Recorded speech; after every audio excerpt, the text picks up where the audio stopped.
My name is Kendall. I used to be a regular office worker, but a few years ago I quit my job and now I work as a freelance designer. It was tough right after I quit my job, but with the support of my wife, Tina, I am doing well. I am very proud of Tina, even though I have put her through a lot of hardship. We have one child, Jack, who will soon be a junior high school student.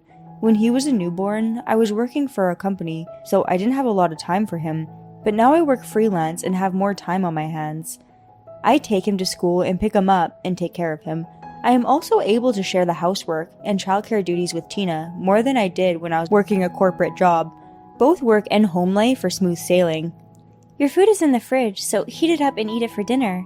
Oh, it's already that time? Time flies. Even if it's a part-time job, it's still work. I'm off then. Then Tina left for her part-time job. Tina has been working part-time since I stopped working at the company. Well, it is a remnant of the time when my income was not stable, but I don't know what kind of work she does. She goes to work very irregularly and comes home in the morning, and every time she comes home in the morning, the smell of alcohol sticks to her clothes. When I asked her what kind of work she did, she just said she was selling alcohol. I once had a hunch that maybe she was cheating on me. She supported me through some tough times, and most importantly, Tina started working because I am doing freelance work, and I feel a certain amount of guilt about that, so I tried to avoid making harsh comments. I heat up the meal in the microwave, and as Jack and I are eating dinner, he murmurs, "Is Mom working?" "Yes, just like me." "I see. Didn't she used to eat lunch with us?" "Yeah, she did." "Mom seems to be having a lot more fun than when you weren't always at home." "Really? Well, I guess it's because I do a lot of things around the house now. Being a housewife is pretty difficult." "Momentary pleasures don't always mean happiness. I wish I could have dinner with our whole family like we used to." "I don't know how you know such a difficult word." "I read it recently in an ethics textbook." "Oh, really? Well, don't doubt your mother, Jack. The more you doubt, the deeper you go down the rabbit hole, the harder it'll get." "I don't think she should be trusted, though." Jack said that and finished his meal. I don't understand what kids are thinking nowadays. What in the world are they looking at on the internet? At the time, I thought it was just a kid's joke. One day, I wanted to buy a new car, so I went to look at my savings account. Tina is in charge of the household finances, and I rarely look at it. "Hey, Tina, I want to check the savings account. Can you show it to me?" "What? What savings account?" "The account where we've been putting our savings in. You've been in charge of it, right?" "Oh, right. Well, about that." "What's up with you? Just show me." I was about to take out the bills that she kept in a chest of drawers in the living room. Suddenly, Tina grabbed my arm and stopped me. A big fight started in the living room as if we were dancing a waltz. "Didn't you listen to what I said? I can't show you that right now." "You're hurting my arm. Let go. Why can't you show me?" "I just can't." "Why?" Jack was watching us fight. "Hey, Jack, grab the bank statement from the drawer." "Okay." "No, Jack, don't do it." "What do I do?" "Why can't I see the statement right now? That doesn't make any sense." "Well, that's true." Jack took out the statement and handed it to me. The amount I had saved before I got married, the amount I had saved before I left the company, and the amount I had saved for Jack's college education had been reduced to about half of what I had saved. "What the hell is this, Tina? What in the world did you spend this on?" "Well, What are you doing, Mom?" "Why don't you say something?" "Well, Answer me clearly."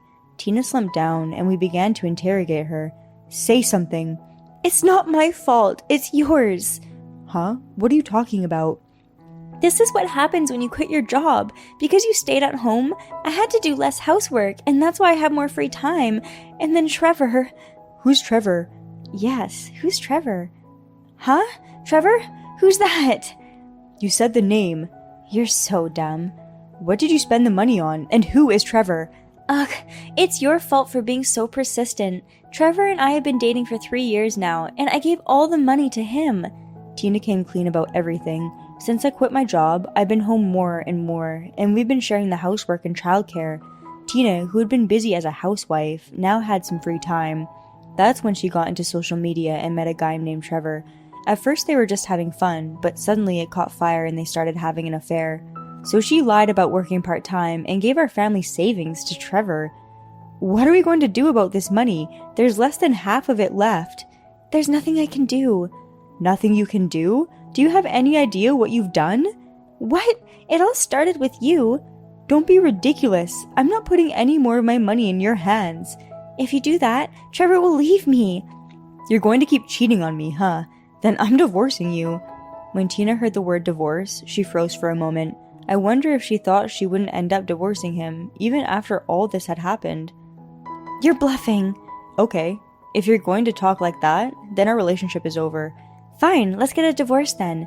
Tina called Trevor on her phone and left. After that, my wife never came home.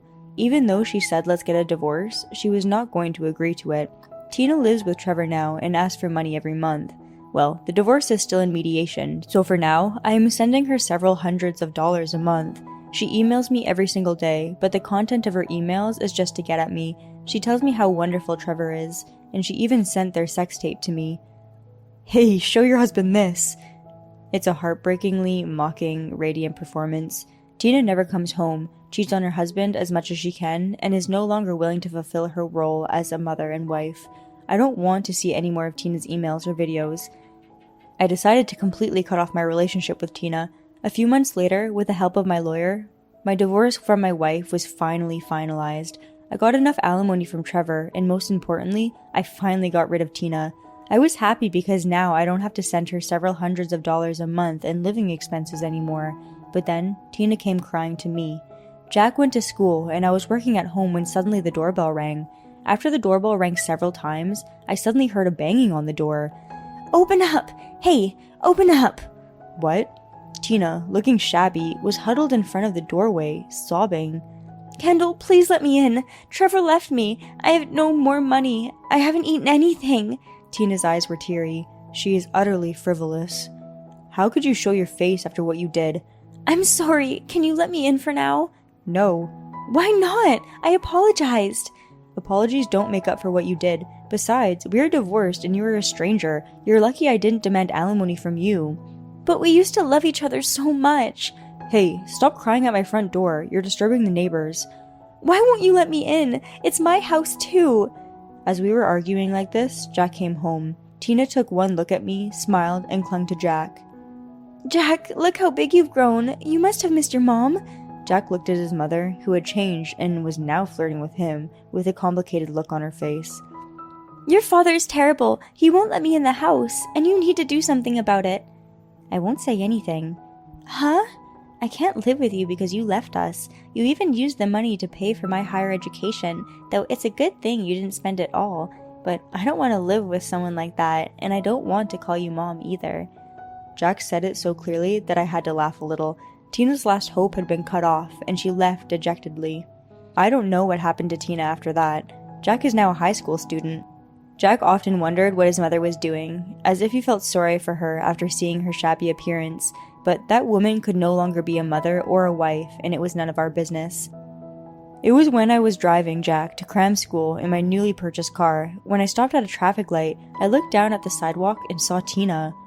She looked at least 10 years older and was walking unsteadily with her shaggy hair mixed with gray. I thought to myself that she couldn't have had an affair at this state. I saw the light turn green and started the car. Thank you for watching. We hope you enjoyed it. We look forward to seeing you again. Please subscribe to our channel.